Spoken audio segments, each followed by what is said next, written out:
Hello friends, welcome back to my channel gain brain with Himanshi Rishi. And आज की इस video में हम डिस्कस करेंगे NEP 2020 नेशनल एजुकेशन पॉलिसी 2020 के मोस्ट एक्सपेक्टेड क्वेश्चंस या फिर कह लीजिए मोस्ट इम्पॉर्टेंट क्वेश्चंस जिसके ज़्यादा चांसेस है एग्ज़ाम्स में पूछे जाने की। तो इस वीडियो को आप ज़रूर एंड तक देखिएगा। इससे पहले की वीडियोज़ में हमने कुछ एजुकेशन से रिलेटेड करंट अफेयर्स भी डिस्कस करे हैं, कवर करे हैं। अगर अभी तक आपने वो वीडियोस नहीं देखी हैं, उनके लिंक्स मैंने डिस्क्रिप्शन बॉक्स में डाल दिए हैं, तो वो भी NVS TGT PGT के लिए बहुत इंपॉर्टेंट है, वो भी ज़रूर देखिएगा। Now let's get started with the questions. And अगर अभी तक आपने मेरे चैनल को सब्सक्राइब नहीं किया है तो जल्दी से सब्सक्राइब भी कर दीजिए। First very important question, who among the following was the chairman of newly constituted drafting NEP 2020। हमें बताना है जो NEP 2020 नेशनल एजुकेशन पॉलिसी 2020 के चेयरमैन कौन थे। ठीक है, let's see the options. Vasudha Kamat, doctor K Kasturi Ranjan, KJ Alphonse या फिर Ram Shankar Kureel. The correct answer is the B part, that is doctor K Kasturi Ranjan. वो चेयरमैन थे of drafting NEP 2020।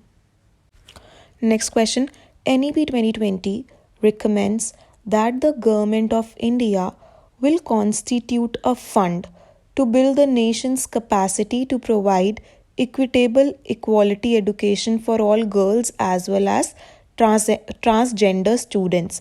What will be the name of the fund? According to this question, NEP 2020 के दौरान एक fund start हुआ है जो कि इक्विटेबल क्वालिटी एजुकेशन की बात करता है फॉर गर्ल्स और ट्रांसजेंडर स्टूडेंट्स की। तो हमें उस फंड का नेम बताना है। Let's see the options. Gender education fund, gender promotion fund, gender inclusion fund या फिर gender employment fund. The correct answer is the C part, that is gender inclusion fund.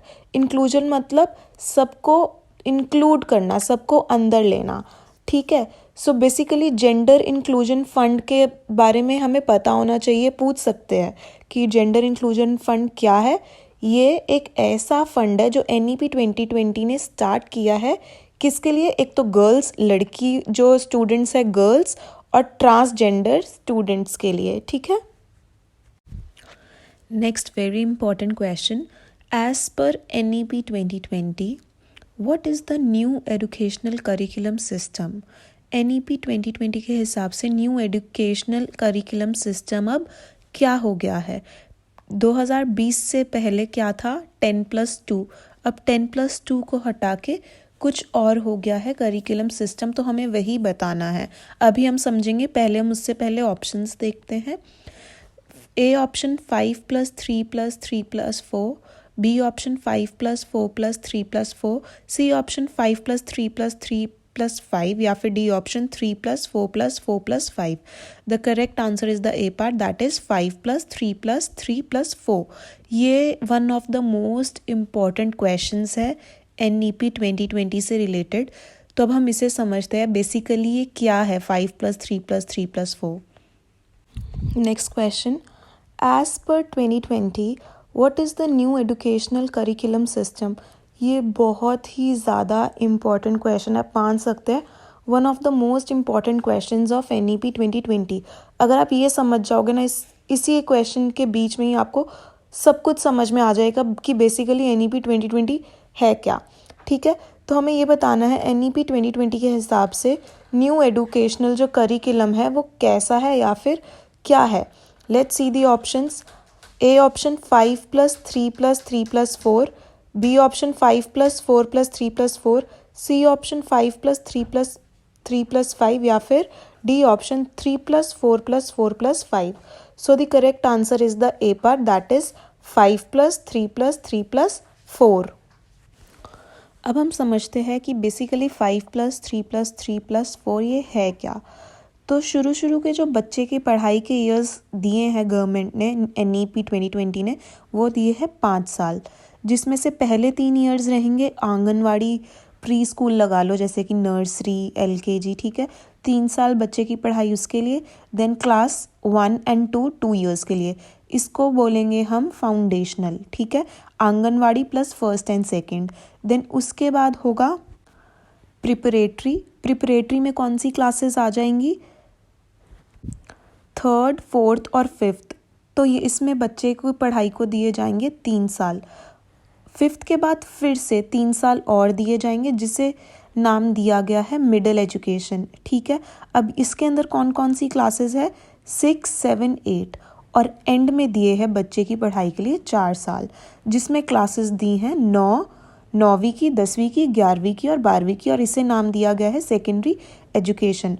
तो आप देख रहे हैं इसमें पिक्चर में दिख रहा है एग्जिस्टिंग एकेडमिक स्ट्रक्चर, मतलब जो स्ट्रक्चर अभी हम फॉलो कर रहे हैं, बट न्यू स्ट्रक्चर के हिसाब से 10+2 का सिस्टम हटा दिया गया है।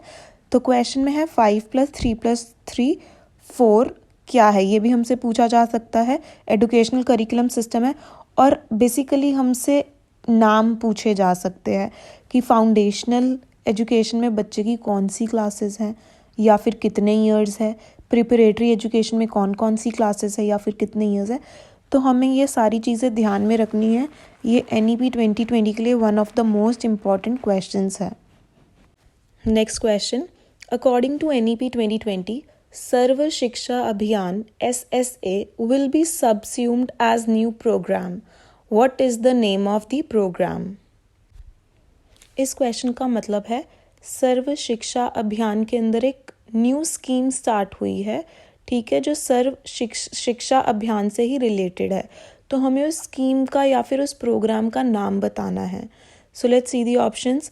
सर्व शिक्षा अभियान मतलब SSA, समग्र शिक्षा स्कीम, C समग्र शिक्षा स्कूल, या फिर D Samagra school scheme. The correct answer is the B part, that is Samagra Shiksha scheme.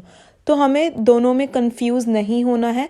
ये है सर्व शिक्षा अभियान, और जो स्कीम है उसका नाम है समग्र, ना कि सर्व। It is Samagra Shiksha scheme, SSS।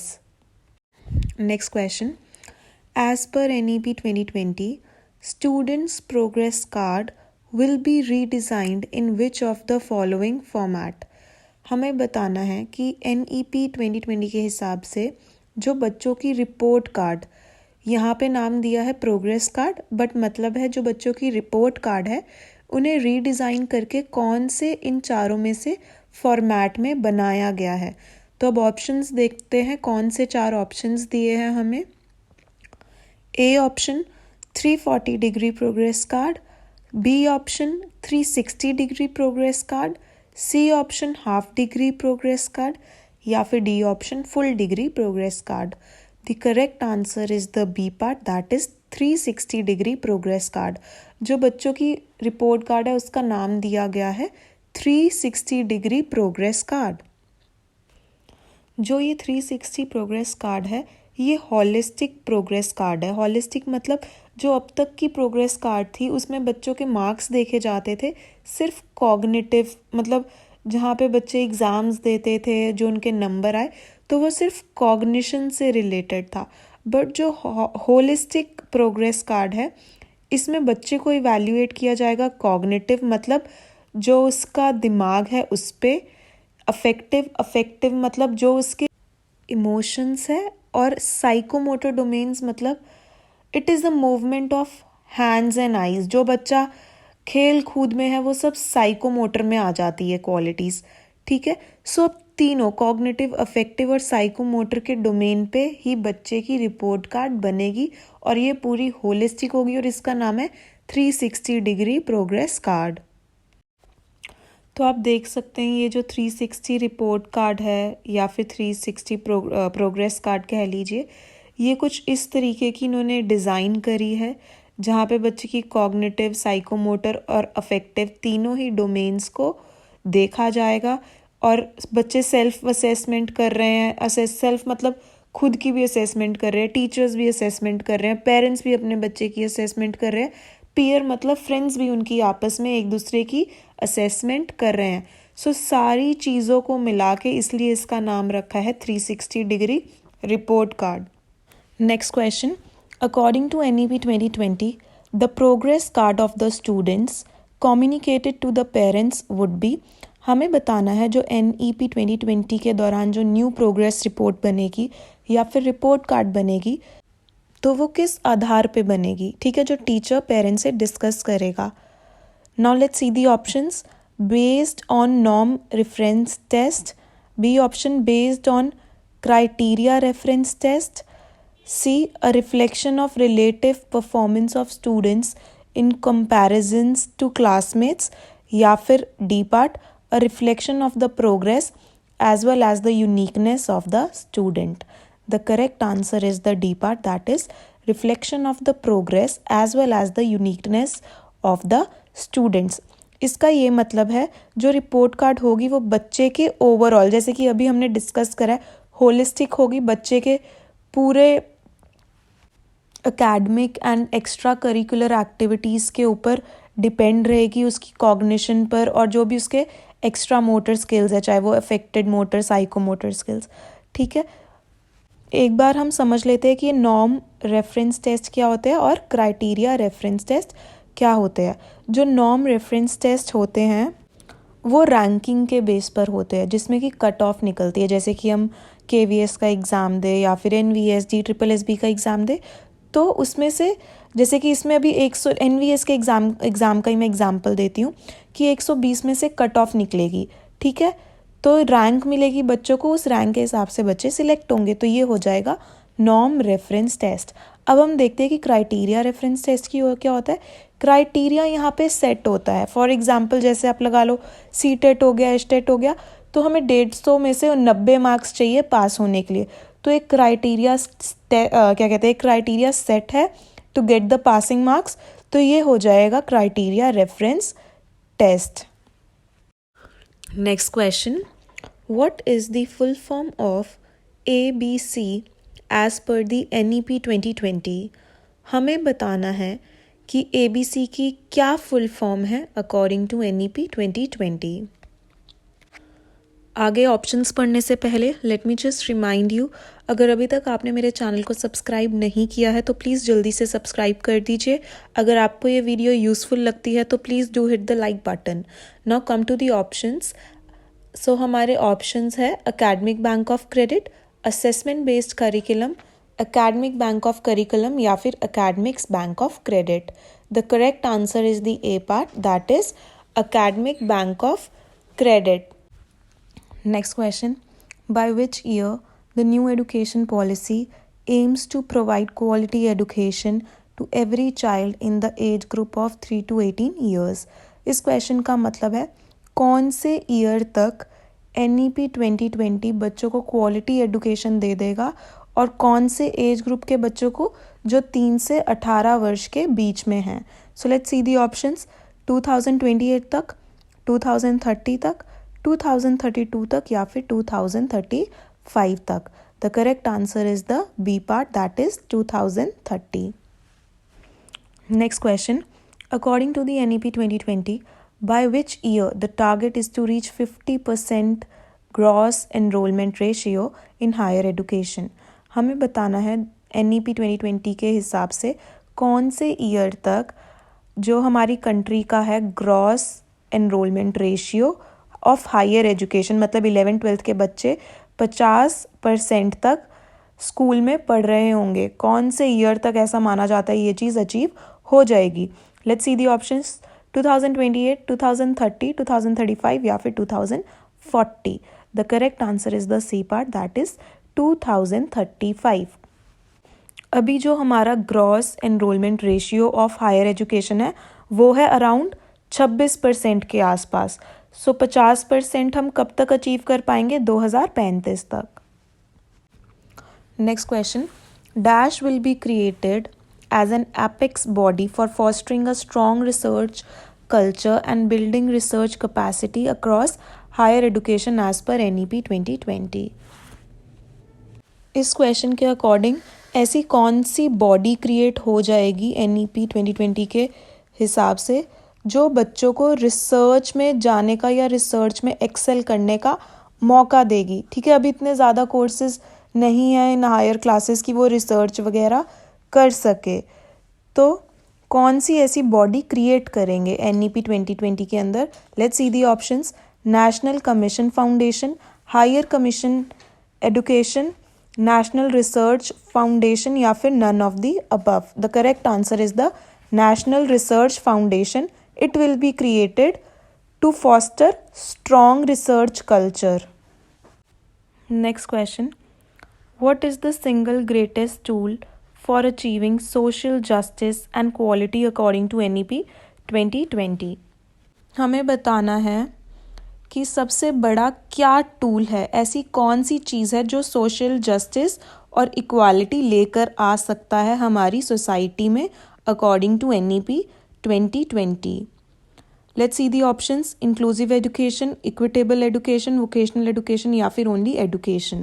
The correct answer is the D part, that is education. अगर education हमारी कंट्री की अच्छी है तो लोग पढ़े लिखे होंगे और जो भेदभाव है, इनइक्वालिटी है, जो भी ईविल चीज़ें हैं हमारी सोसाइटी की, वो ऑब्वियसली सब ख़त्म हो जाएगी. अब एडुकेशन चाहे वो वोकेशनल हो, इंक्लूसिव हो, इक्विटेबल हो, तो ये सारे एडुकेशन के टाइप्स है, पार्ट्स है. ठीक है, बेसिकली आदमी को एजुकेटेड होना चाहिए अपनी सोसाइटी में ऊपर उठने के लिए. Next question. Which state has become the first state to officially implement national education policy 2020 at pre primary level? So question अलग है ये पहले वाले क्वेश्चन से. इस क्वेश्चन में हमसे पूछा गया है कि कौन सा ऐसा पहला राज्य है, कौन सा ऐसा पहला स्टेट है जिसने NEP 2020 प्री प्राइमरी लेवल में इम्प्लीमेंट करी है. पहले वाले क्वेश्चन में प्री प्राइमरी लेवल मेंशन नहीं था, बस ये मेंशन था कि अपने हर स्कूल में कर दी है. बट यहाँ पे बहुत क्लियरली मेंशन है कि प्री प्राइमरी लेवल पे किसने करी है. अभी हम प्री प्राइमरी लेवल भी समझेंगे कि वो कौन सा होता है. पहले हम ऑप्शंस देखते हैं. केरला, तमिलनाडु, महाराष्ट्र या फिर Uttarakhand. The correct answer is the D part, that is Uttarakhand. So Uttarakhand हमारा फर्स्ट स्टेट बन जाता है जिसमें उन्होंने बाल वाटिकास खोले हैं. बाल वाटिकास क्या है? मतलब आंगनवाड़ी. सो ऑलरेडी आंगनवाड़ी हर स्कूल में होते हैं, बट इन्होंने आंगनवाड़ी का नाम चेंज करके उन्हें बाल वाटिका रख दिया NEP 2020 के अंडर इस पॉलिसी आने के बाद. और इन बाल वाटिकास में उन्होंने NEP 2020 लागू कर दिया. कौन सी स्टेट ने? उत्तराखंड ने. तो इससे हमारा पहले वाला क्वेश्चन था जिसका आंसर कर्नाटका था कि कौन सा पहला स्टेट बन गया है NEP 2020 इम्प्लीमेंट करने वाला, तो वो था स्कूल लेवल पे. उसमें प्री प्राइमरी नहीं था मेंशन, बट यहाँ पे क्लियरली मेंशन्ड है प्री प्राइमरी लेवल पे. तो इन दोनों क्वेश्चन में हमें कंफ्यूज नहीं होना है, बहुत क्लैरिटी रखनी है इन दोनों के बीच में. Next question. NEP 2020 lays particular emphasis on the development of. जो NEP 2020 है वो किस चीज़ पे एम्फसाइज करती है, वो किस चीज़ पे जोर करती है डेवलपमेंट की. ठीक है, let's see the options. The best infrastructure in the world, the provision to give 100% employment, the provision to give free education या फिर the creative potential of each individual. The correct answer is the D part, that is the creative potential of each individual. NEP 2020 जोर देती है कि बच्चे creative बन सके, better हो सके, ना कि ये प्रॉमिस करती है कि हमारा वर्ल्ड का सबसे बेस्ट बिल्डिंग हम देंगे बच्चों को. ना ही वो कुछ ऐसे बोलती है कि सभी बच्चे को 100% एम्प्लॉयमेंट मिलेगी. नहीं, क्या बोलती हैं कि बच्चों को क्रिएटिव बनाना चाहते हैं, हम बेटर बनाना चाहते हैं through education. Next question. According to NEP 2020, the Indian education system produced great scholars such as Charka Nagarjuna. Find out the odd one out. NEP 2020 के हिसाब से जो NEP 2020 की पॉलिसी है उसमें ये चीज़ रिटन में है कि जो हमारे कंट्री के ग्रेट स्कॉलर्स है लाइक चरका नागार्जुना, ठीक है, वो इंडिया के यूनिवर्सिटीज़, इंडिया के इंस्टीट्यूट से ही पढ़कर निकले हैं. ठीक है, तो उन यूनिवर्सिटीज़ का नाम भी मेंशन है और उन स्कॉलर्स का नाम भी मेंशन है. तो इस क्वेश्चन में पूछा गया है कि ऐसे कौन से चारों में से स्कॉलर है जिनमें से किसी एक स्कॉलर का नाम मेंशन नहीं है NEP 2020 पॉलिसी के अंदर. अब हम ऑप्शंस देखते हैं. एक तो हमें पता चल गया चरका नागार्जुना तो है ही, ठीक है, क्वेश्चन में ऑलरेडी दिया हुआ है। उनके अलावा और देखते हैं, आर्यभट्टा, वाराहमिहिरा, जेनोक्रेट्स या फिर Bhaskaracharya. The correct answer is the C part, that is Xenocrates. ठीक है, जेनोक्रेट्स का जिक्र नहीं है एनईपी के अंदर, वेरास और जो स्कॉलर्स हैं इनका जिक्र है इस पॉलिसी में, एनईपी 2020 पॉलिसी के अंदर। Next question, as per the new policy public investment in education will be increased from the current 4.3% to. इस क्वेश्चन में हमसे पूछा गया है जो पब्लिक इन्वेस्टमेंट है एजुकेशन के अंदर, ठीक है, अभी तो 4.3% है, बट एनईपी 2020 के हिसाब से वो बढ़ा के कितनी हो जाएगी, ठीक है, 5% of the GDP, 6% of the GDP, 7% of the GDP या फिर 8% of the GDP. The correct answer is the B part, that is 6% of GDP.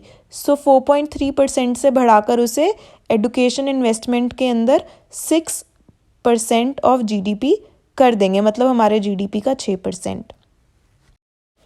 Next important question, how much percentage of the child's cumulative brain development occurs prior to the age of 6 according to NEP 2020। इसमें हमसे पूछा गया है NEP 2020 के according, ठीक है, जो 6 साल का बच्चा होता है, जो 6 इयर्स का बच्चा होता है, उसका दिमाग कितने % तक डेवलप हो चुका होता है, ठीक है। Let's see the options, over 80%, B part over 75%, C option over 60% या फिर D option over 85%। The correct answer is the D part, that is over 85%। NEP मानता है कि जो बच्चा 6 साल का है, जो बच्चा नहीं, ज़्यादातर बच्चों जो 6 साल के हैं उनका दिमाग 85% तक डेवलप हो चुका होता है। Next question, what are the classes which cover the secondary according to NEP 2020 new curricular structure. हमें बताना है एनईपी 2020 का जो न्यू करिकुलर स्ट्रक्चर है, जो कि अभी हमने ऊपर डिस्कस किया है, ठीक है, उसमें जो सेकेंडरी स्टेज है वो कौन सी क्लासेस तक है। Let's see the options, first option 9 to 12, then second option classes 10 to 12, then classes 8 to 12 या फिर class 6 to 12। The correct answer is the A part, that is class 9 to 12। जो secondary stage है, secondary stage में जो classes है वो है 9 to 12, 9th 10th 11th और 12th क्लासेस सेकेंडरी स्टेज में आती हैं। Next question, what are the classes which cover the preparatory stage according to NEP 2020। हमें बताना है कि एनईपी 2020 के अंदर जो करिकुलर स्ट्रक्चर है उसमें प्रिपरेटरी स्टेज कौन सी क्लासेस के लिए है। So options are classes 6 to 8, class 3 to 5, class 6 to 9th या फिर class 1 to 2।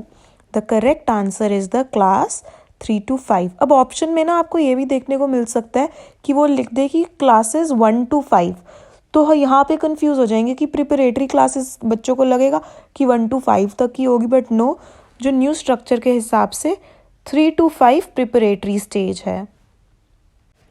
Next important question, according to NEP 2020 what is the full form of ECCE। ECCE की full form क्या है according to NEP 2020।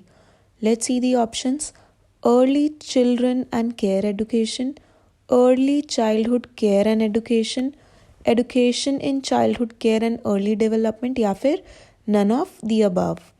The correct answer is the B part, that is early childhood care and education. ये है full form ECCE की, so the correct answer is the B part. Next question, when was NEP formed. हमें बताना है कि NEP कब बना था, कब फॉर्म हुआ था, 1980 में, 1986 में, 1988 में या फिर 1985 में।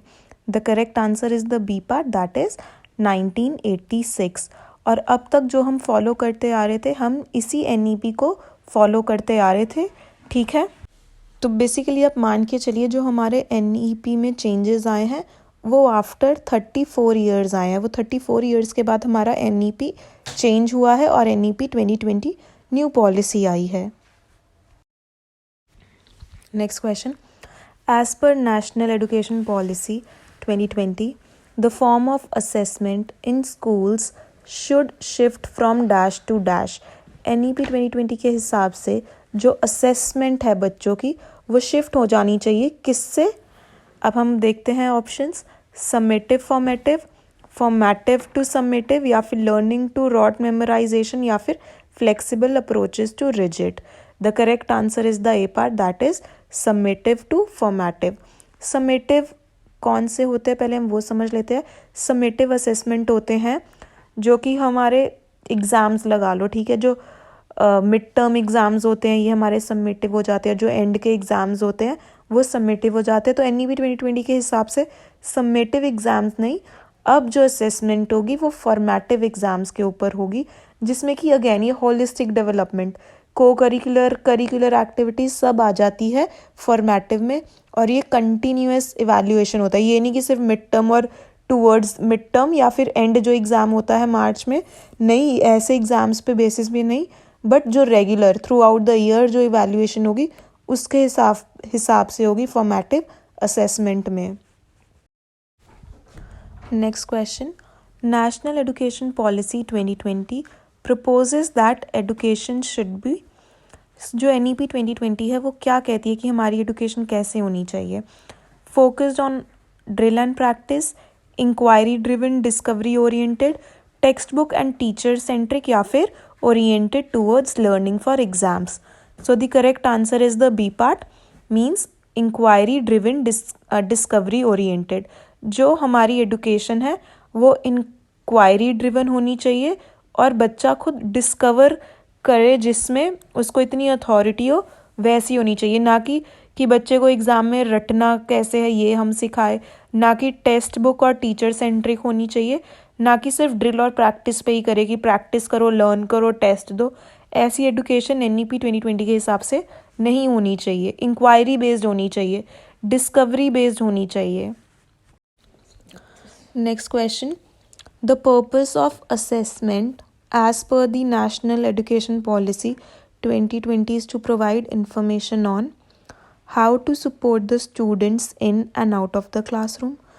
B option, comparisons of the students' performance with their classmates, the gaps and deficiencies in student learning to accurately identify her failure या फिर memorization capacities of the student। So जो इसका करेक्ट आंसर है वो है C, that is the gaps and deficiencies in student learning to accurately identify her failure। पहले तो हम इस क्वेश्चन का मतलब समझते हैं। इस क्वेश्चन का मतलब है जो NEP 2020 की पॉलिसी है उसके हिसाब से जो असेसमेंट है, जो हम बच्चों का असेसमेंट करते हैं, ठीक है, इवैल्यूएशन करते हैं, उसका बेसिक पर्पस क्या होना चाहिए।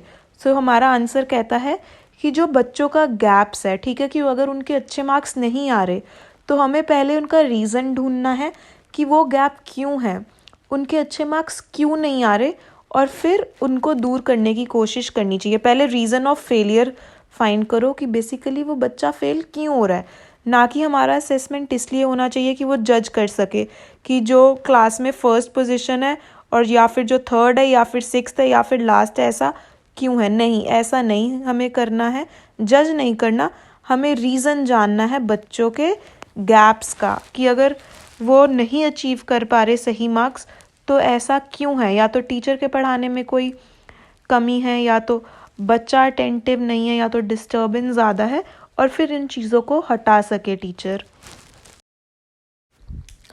Next question, national education policy 2020 emphasises. जो नेशनल एजुकेशन पॉलिसी 2020 है वो किस चीज़ पे जोर देती है, कैसे करिकुलम पे जोर देती है वो हमें बताना है। Flexibility of the curriculum, standardisation of the curriculum, deconceptualisation of the text books, या फिर rote memorisation of the text books. The correct answer is the flexibility of the curriculum. मतलब जो हमारा करिकुलम है वो फ्लेक्सिबल होना चाहिए, रिजिड नहीं होना चाहिए, और इतना स्टैंडर्ड भी नहीं बना देना चाहिए हाई लेवल का करिकुलम कि बच्चे उसे वहाँ तक उसे अचीव ही ना कर पाए। सो हमारा जो करिकुलम होना चाहिए NEP 2020 के हिसाब से बहुत फ्लेक्सिबल होना चाहिए, ज़्यादा डिफ़िकल्ट नहीं होना चाहिए, और ऐसा करिकुलम होना चाहिए जो सिर्फ बच्चों के मार्क्स पे ही नहीं but holistic development means overall development के ऊपर शो कर सके, बात कर सके बच्चे की ओवरऑल डेवलपमेंट पे। Next question, at the primary level National Education Policy 2020 proposes dash as the medium of instruction across the nation। NEP 2020 के हिसाब से जो मीडियम ऑफ इंस्ट्रक्शन है स्कूल में वो कौन सा होना चाहिए? Let's see the options. Hindi, English, Sanskrit या फिर mother tongue. The correct answer is the D part, that is mother tongue. और ये जो मदर टंग की लैंग्वेज में अगर हम बच्चों को सिखाएंगे कौन सी क्लासेस तक? प्राइमरी लेवल तक, मीन्स 5th क्लास तक ही हम मदर टंग का यूज़ कर सकते हैं बच्चों को सिखाने के लिए। सो इस वीडियो में बस इतना ही था। अगर आपको ये वीडियो यूज़फुल लगी है तो प्लीज़ लाइक ज़रूर करिएगा, एंड अगर अभी तक आपने मेरे चैनल को सब्सक्राइब नहीं किया है तो वो भी कर दीजिए। Thank you so much for watching this video and all the very best for your exam.